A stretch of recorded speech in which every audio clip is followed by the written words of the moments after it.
우리 권사님들, 집사님들이 시편 33편 8절로 12절 말씀입니다. 온 땅은 여호와를 두려워하며 세상의 모든 거민들은 그를 경외할지어다. 그가 말씀하심에 이루어졌으며 명령하심에 견고히 섰도다. 여호와께서 나라들의 계획을 폐하시며 민족들의 사상을 무효하게 하시도다. 여호와의 계획은 영원히 서고 그의 생각은 대대에 이르리로다. 여호와를 자기 하나님으로 삼은 나라 곧 하나님의 기업으로 선택된 백성은 복이 있도다. 아멘.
요즘 동성애, 성평등 얼마나 뜨겁게 달아오르는지 우리는 모든 매스컴과 보도를 통해서 익히 가까이 접하고 있을 거예요.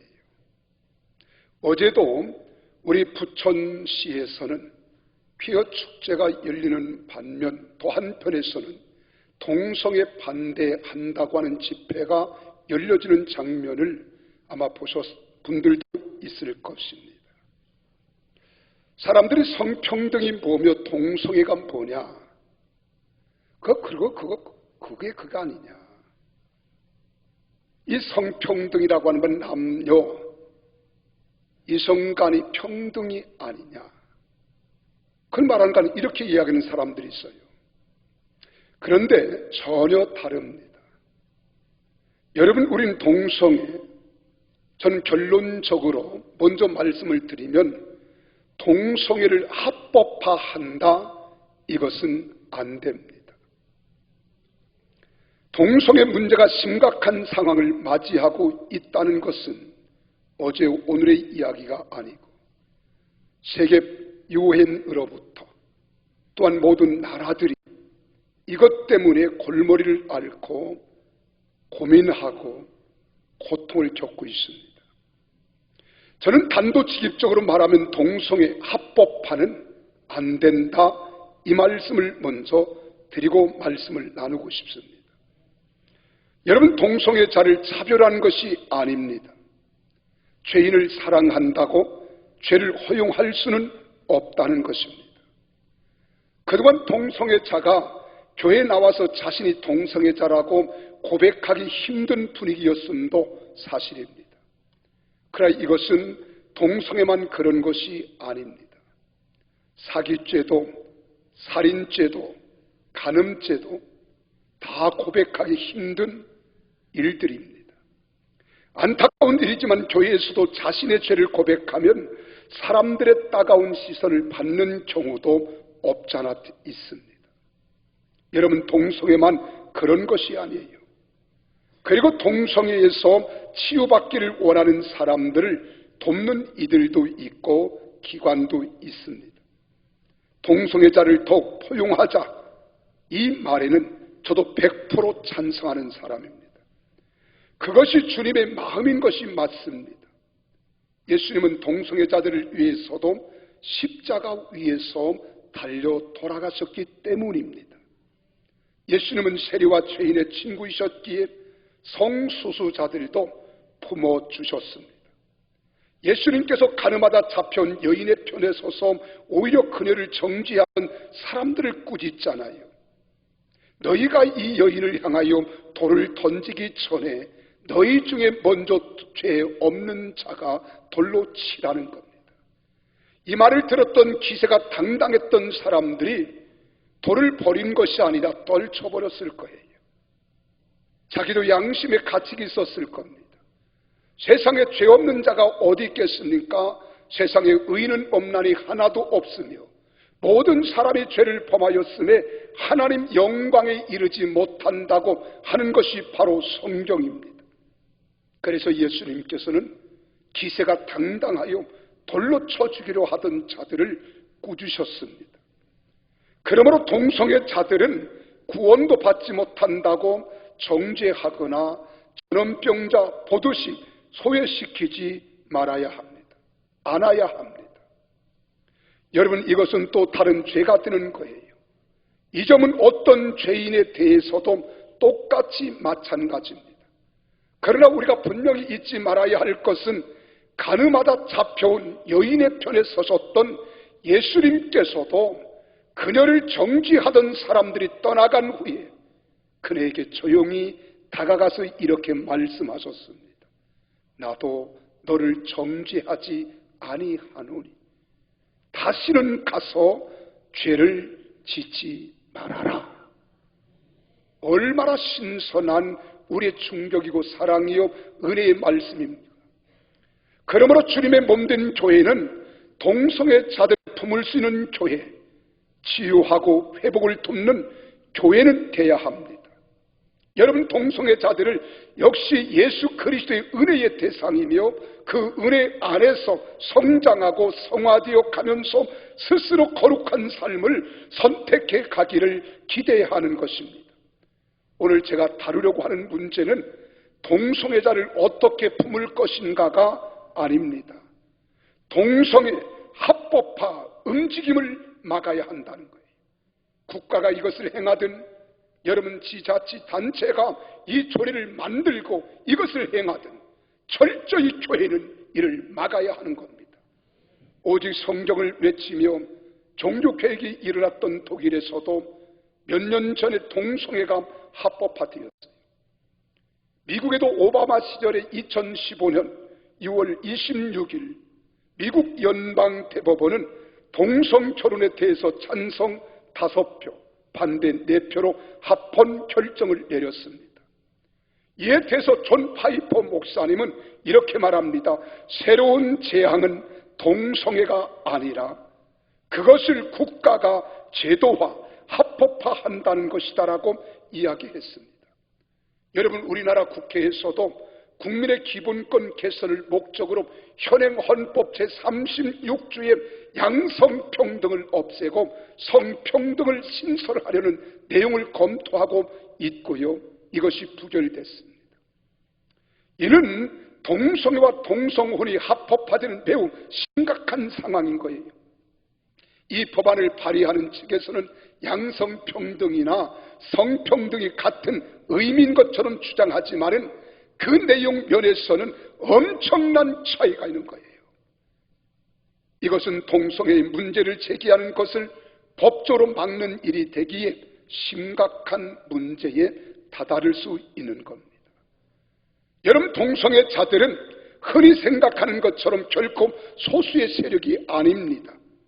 공격과 박해를 받고 있는 연약한 자들도 아닙니다. 동성애자들은 소수자의 인권에 대한 동정심에 호소합니다. 그러나 동성애자들은 이미 그 세력이 대단합니다.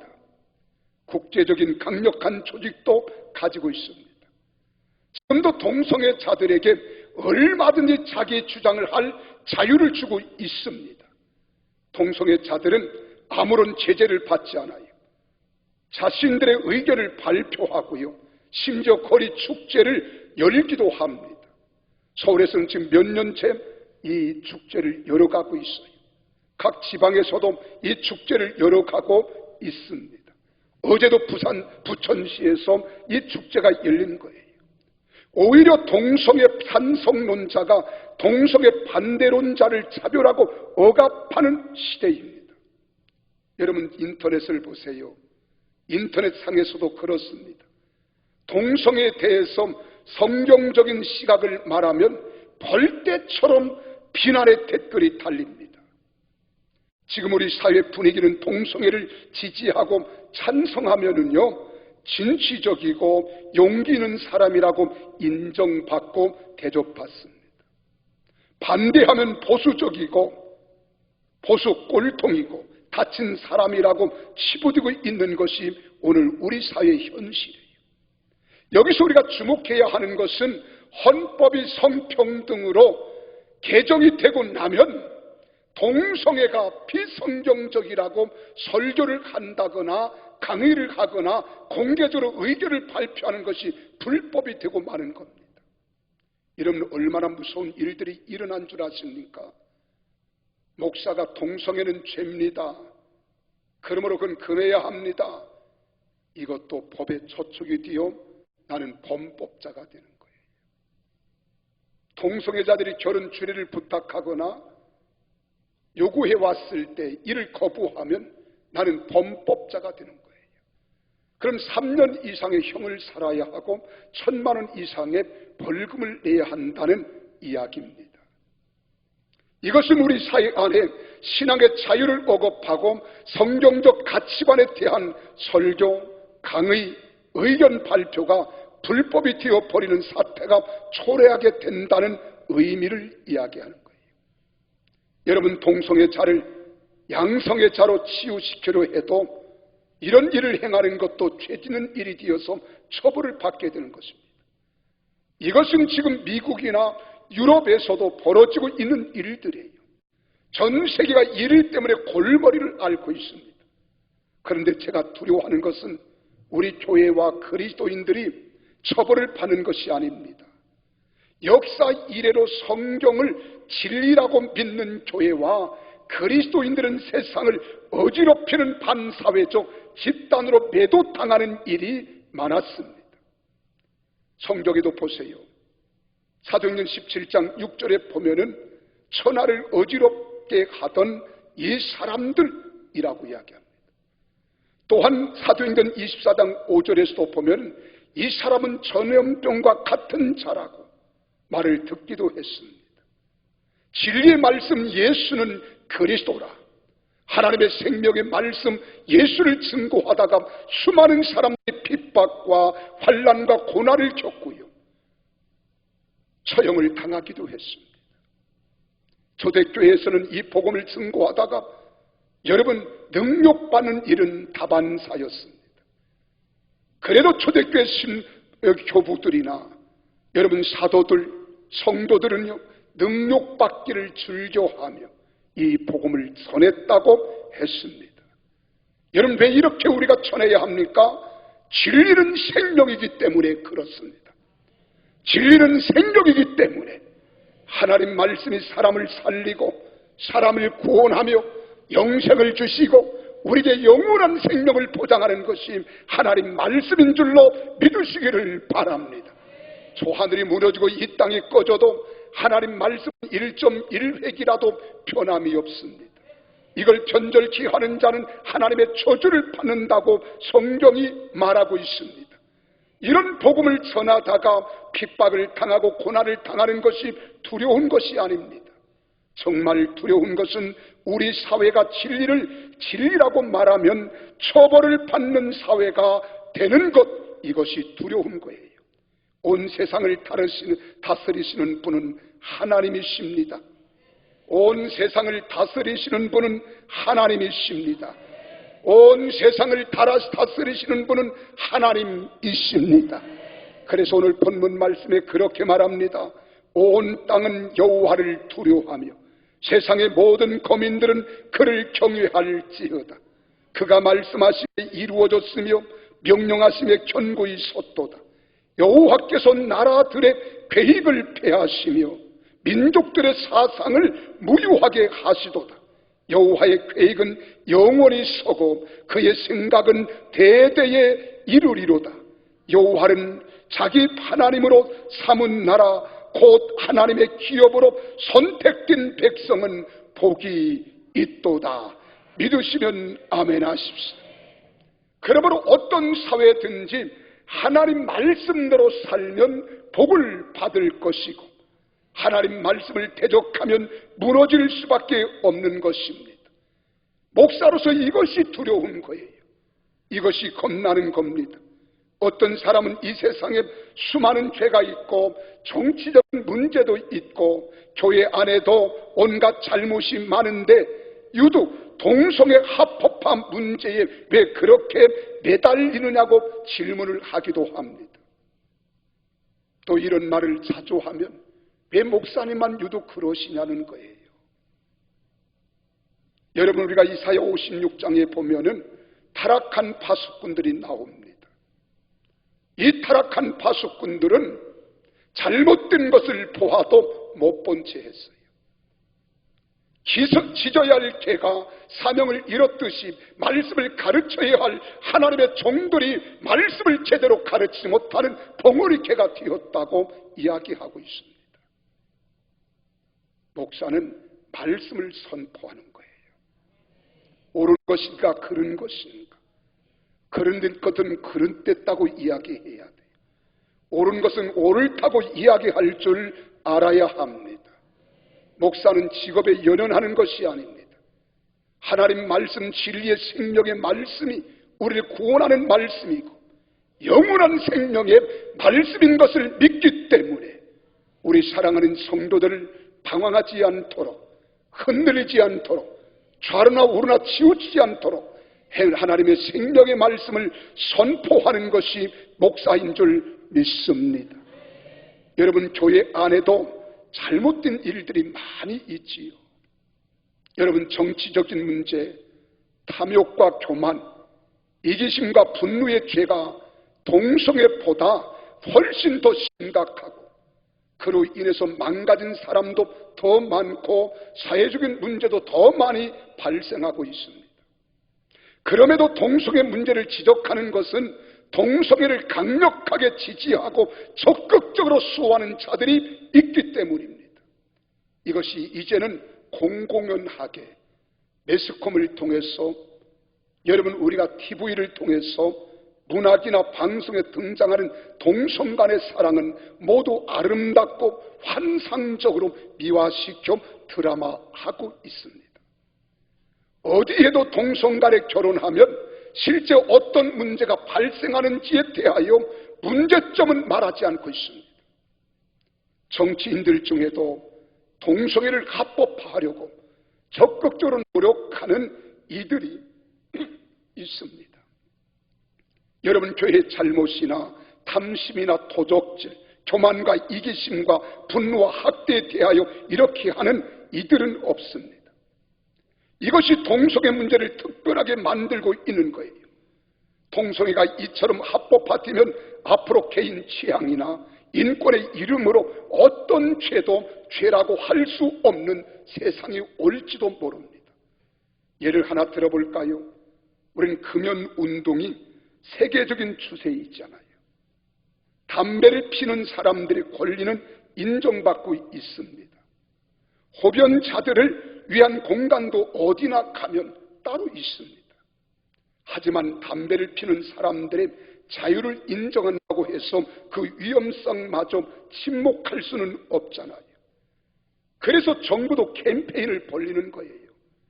담배 포장지에 경고 문구를 쓰고 담배를 피우면 우리 배 얼마나 무섭게 이것이 피해를 입는가를 거기에 붙여놓는 겁니다. 광고하는 거예요. 여러분, 동성애자를 포용하고 그 인권을 지켜줘야 하지만은 동성애가 비정상임을 분명히 지적할 수 있어야 하는 거예요. 그들을 우리는 양성애자로 치유해 줘야 할 책임이 교회와 모든 성도들에게, 목회자에게 있는 겁니다. 여러분, 동성애는 분명히 한마디로 다시 한번 말씀드립니다. 분명히 죄입니다. 분명히 죄입니다. 왜요? 성경이 죄로 말하고 있기 때문에 그렇습니다. 성경이 동성애를 죄라고 말하는 것을 누가 부인할 수 있겠습니까?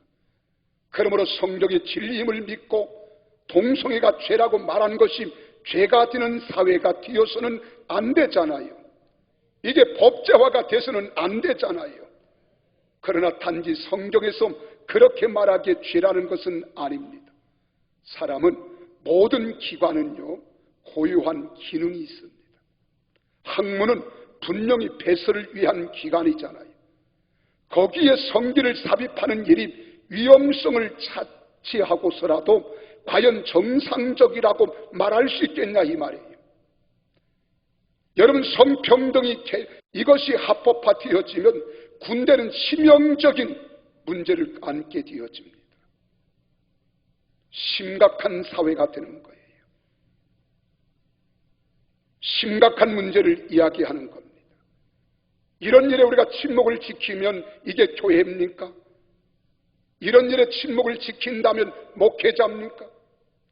이런 일에 침묵을 지키면서 성도들이 좋아하는 말씀만 전하고 위로하는 말만 전하고 격려하는 말만 전하면 목회자는 목회자의 사명을 잃은 사람입니다. 잘못할 때는 잘못했다 지적할 수 있어야 돼요. 잘할 때는 칭찬하고 격려하면서 더 잘할 수 있도록 끊임없이 옆에서 도와야 하는 거예요. 열심히 노력하고 힘쓰는데도 불구하고 역부족인 사람들은 다가가서 부추기고 그 사람들을 위로하고 격려함으로 세워주는 것이 교회여 목회가 해야 할 일인 줄 믿습니다. 여러분, 동성애는 이 시대에 만연해 있는 성적 타락의 수준을 드러내는 죄입니다. 얼마나 무서운 죄냐? 성경에도 보면은 많은 곳에 이것을 다루고 있어요. 노아 시대에 하나님께서 물로 세상을 심판한 것도 동성애가 만연하기 때문에 하나님이 심판하신 거예요. 소돔과 고모라 성이 하나님의 심판으로 불로 멸망하게 된 것도 동성애가 만연하는 거예요. 그래서 하나님이 심판한 거예요. 역사 속에도 보면 분패 후에 최후의 날이 있잖아요. 거기에 가서 유적지를 보면은 얼마나 눈을 뜨고 볼 수 없고 부끄러운 일들이 화석 속에 다 담겨져 있습니다. 이게 다 동성애의 죄의 결과인 거예요. 여러분, 동성애는 이 시대 만연해 있는 성적 타락의 수준을 보여주는 죄를 지적하는 겁니다. 성적인 타락이 얼마나 만연하면 이런 이야기를 공공연히 드러내어 인정해 달라고, 법제화해 달라고, 법적으로 제정하자고 말하고 있겠어요. 성수수자의 문제는 동성애만이 아닙니다. 온갖 종류의 비정상적인 성관계가 서로 복잡하게 얽혀 있는 거예요. 이건 쾌락주의자들의 한 모습입니다. 이성 간에 만족을 누리지 못하니까 동성으로 방향을 돌리는 거예요. 동성에서 만족할 수 있습니까? 그래서 또 수간으로 가는 거예요. 짐승과 그러한 교접의 일이 이루어지는 거예요. 나중에는 기계하고도 이런 일들이 일어나고 죽은 시체하고도 이런 것들이 일어나는 거예요. 이게 다 성평등입니다. 이런 일에도 침묵해야 합니까? 잠잠해야 합니까? 벙어리가 돼야 합니까? 교회가 묵묵히 침묵을 지키고 있어야 합니까? 나쁜 쾌락의 추구는 끝이 없습니다. 타락한 동성애자들과 타고난 동성애자들은 구분된다고 말합니다. 마음을 열고 타고난 동성애자들을 만나서 대화를 나누어 보라고 합니다. 고쳐지지 않는 동성애 경향과 싸운 그들의 내면의 전쟁 이야기에 귀를 기울여 보라고 합니다. 그렇습니다. 선천적인 동성애자에 대하여 더 깊은 논의와 연구도 필요할 것입니다만 성경은 표준입니다. 달인줄이에요. 그래서 성경을 우리는 인간의 삶을 살아가는데 캐논이라는 거예요. 캐논, 표준, 자. 모든 사람들은 잘못했다가도 말씀의 표준에 잣대에 대야 우리는 어떠한 사람인가를 자기를 돌아보고 성찰할 수 있는 겁니다. 그러나 모든 죄성이 선천적이라는 사실도 알아야 합니다. 인간은 본래 태어날 때부터 성악입니다. 성선이 아니에요. 이 땅에 태어나는 사람은 모두가 다 죄인입니다. 의인이 없습니다. 그래서 성경은 말하기를 의인은 없나니 하나도 없으며 모든 사람이 죄를 범하였음에 하나님 영광에 이르지 못하더라는 거예요. 그러면 우리는 어머니 뱃속에 있을 때는 죄가 없다고요? 우리 어머니들은 잘 알잖아요. 여인들은 잘 알잖아요. 뱃속의 어머니의 태 속에서 보호를 받고 있는 태중의 아이도 자기가 괴롭고 힘들면 뱃속에서 표현을 하는데 그게 뭔 줄 아십니까? 발로 차는 겁니다. 그럼 부모님들은 좋게 해석해요. 해몽이 좋습니다. 이놈이 이 다음에 커서 축구 선수가 되려는 모양이라. 그 아이가 태어났습니다. 이제 말도 못하고 엄마의 젖꼭지를 빠는 어린 아이인데도 엄마 젖이 제대로 안 나오거나 여러분 자기 만족지 않으면 이놈이 그 엄마의 젖꼭지를요 이를 물어요. 그럼 엄마는 잔지러지게 고통을 호소합니다. 그래도 내 자식이기 때문에 기뻐하는 거예요. 언제 가르쳤습니까? 이 아이들이 밖에 나갑니다. 친구들을 어울려요. 좋은 것은 잘 배우지 못합니다. 좋은 말은 금방 익숙하게 하잖아요. 아무리 머리가 나쁜 아이도 나쁜 말, 욕하는 건 금방 배워가지고 들어가요. 사람은 선천적으로 태어날 때부터 죄성을 가지고 태어났다는 걸 부정하면 안 됩니다. 우리는 다 죄인으로 태어난 존재입니다. 여러분 도적질, 충동이나 폭력 성향, 지배 욕구, 변태적인 성욕 등이 선천적인 것이어서 자신도 어쩔 수 없다고 허용해야 한다는 것은 말이 안 되는 것이잖아요. 어떤 죄라도 정상 참작을 해야 할 상황이 있을 수는 있지만 그것 때문에 살인이나 도적질이나 거짓말이 죄라고 말하지 못한다면 그것은 엄청난 잘못인 것이고 세상의 악 중의 악입니다. 동성애도 마찬가지입니다. 어떤 사람은 동성애자들이 이성애자들보다 훨씬 더 사랑도 많고요, 인간미도 있는 경우가 많다고들 이야기도 합니다. 그럴 수 있을지 모릅니다. 그러나 선행도 많이 하고 인간미도 좋다고 해서 그들이 가진 죄가 아닌 것이 될 수는 없는 거예요. 우리가 동성애가 죄라고 말한다고 동성애자를 정죄하고 차별하려는 것이 아닙니다. 마약 중독, 알코올 중독된 사람들을 치료하듯이 동성애자들도 잘못된 성 중독에서 치료받도록 돕고자 하는 것입니다.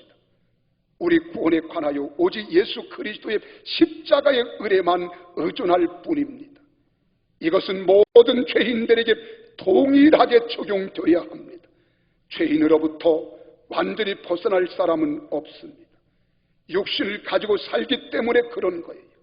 그러나 육신 때문에 어쩔 수 없이 죄를 짓는다고 생각하면 안 됩니다. 그것은 복음을 온전히 이해하지 못하고 있기 때문에 그렇습니다. 복음이란 무엇입니까? 나는 죽고 예수로 사는 거예요. 예수님은 포도나무이십니다. 우리는 가지인 거예요. 그래서 우리는 죄를 이길 수 있는 겁니다. 동성애자들도 십자가 복음으로 회복될 수 있는 줄 믿습니다. 그래서 하나님이 우리에게 성령을 보내주신 거예요. 이는 힘으로 아니 되고 능으로 아니 되나 오직 나의 성령으로 된다 하였으니 우리는 그들을 정말로 불쌍히 여기고 긍휼히 여기며 사랑의 눈으로 바라보고 다가가서 그들을 용서하고 그들이 변화될 수 있도록 끊임없이 변화를 추구해야 될 줄로 믿으시기를 바랍니다. 오늘 이 말씀을 전하고 있는 제 마음도 애통합니다. 답답합니다. 세상은 성경의 가르침에 대하여 점점 반대의 입장을 분명히 하고 있는 세상을 우리는 살아가고 있습니다. 기독교에 대한 호감도는 점점 떨어지고 있습니다. 동성애로 논란하지 말고 너희 교회 문제나 바로 해결하세요 라고 말을 듣는 것이 너무나 마음이 아플 때가 많잖아요. 비단 나뿐입니까? 여러분도 교회를 욕하는 사람이 있으면, 비우는 사람이 있으면, 손가락질하는 사람이 있으면 여러분 마음도 저려오잖아요. 오늘날 교회에 주어진 심각한 문제는 동성애 문제보다 교회 자체입니다. 동성애를 합법화하려는 시도 앞에서 한국교회는 스스로를 개혁하는 일을 소홀히 하면 안 될 것입니다. 거룩하고 순결한 교회가 되기를 힘써야 합니다. 그리고 기도해야 합니다. 하나님 앞에 엎드려야 합니다. 우리 그리스도인들은 더욱 성경 말씀대로 살기를 힘써야 될 줄로 믿으시기를 바랍니다. 동성애는 죄라고 하면서 서로 사랑하라는 말씀 하나 지키지 못한다면 웃음꼴이 튀는 거예요. 우리는 한국교회 개혁을 위하여 기도하면서 구체적인 실천도 해야 합니다. 더 이상 우리 교회 문제에 간섭하지 말라고 해서는 안 됩니다. 내 교회는 없습니다. 모든 교회의 이름은 하나뿐이에요. 대한민국에 있으면 한국교회예요. 전 세계 속에 십자가를 세워놓고 하나님을 경외하는 교회가 있으면 에클레시아, 우주적 교회인 것을 믿습니다.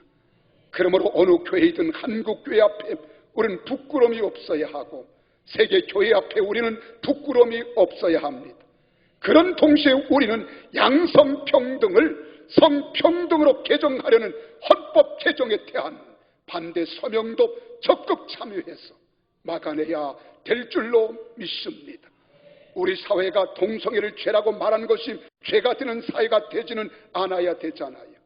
건강한 가정을 지키고 바람직한 문화가 세워지기 위하여 성도들이 거룩한 저항을 해야 할 때가 바로 지금입니다. 다양성과 성적 지향이라는 이름으로 포장된 가정과 다음 세대 간에 우리 젊은이들에게 이미 깊숙하게 들어온 동성애가 얼마나 무서운지 우리가 깨닫도록 기도하고 각성하여 나 한 사람이 변화되면 나로 인하여 가정이 변화되고, 나 한 사람이 변화되면 우리 직장이 변화되고, 나 한 사람이 변화되면 평택이 변화되고, 내 한 사람 우리 교회가 변화되면 한국교회가 변화되는 변화를 추구하는 우리 교회가 돼야 될 줄로 믿으시기를 바랍니다. 이런 교회가 되기를 원하시면 아멘 하시고, 그리고 하나님께 영광을 돌리는 우리 교회가 돼야 돼요. 여러분, 아무리 칠흑같이 어두울지라도 밝은 광명의 빛이 비추면 어둠은 사라지게 되어 있습니다. 아무리 죄악이 관영할지라도 의로운 사람이 있으면 죄는 정화될 수 있습니다. 사랑하는 성도 여러분, 부탁합니다. 우리는 하나님 말씀을 붙들고 말씀을 지켜나가는 성령의 사람이 되어질지언정 세상과 짝하고 죄악과 어두움에 함께 혼합되어 살아가는 어리석은 자가 되지 않기를 예수님 이름으로 축원합니다. 오라, 우리가 세상을 변화시키자. 오라, 우리가 세상을 변화시키자. 그래서 대한민국의 전세에 위에 우뚝 서게 하는 우리 성도들이 되어질 때 동방에 해 따는 나라, 찬란한 대한민국이 하나님 앞에 세워질 줄 믿으시기를 바랍니다. 많은 사람이 지지하지 않을지라도 말씀만 붙잡으십시다. 말씀만 따라가기를 주 예수의 이름으로 축원합니다. 기도하겠습니다.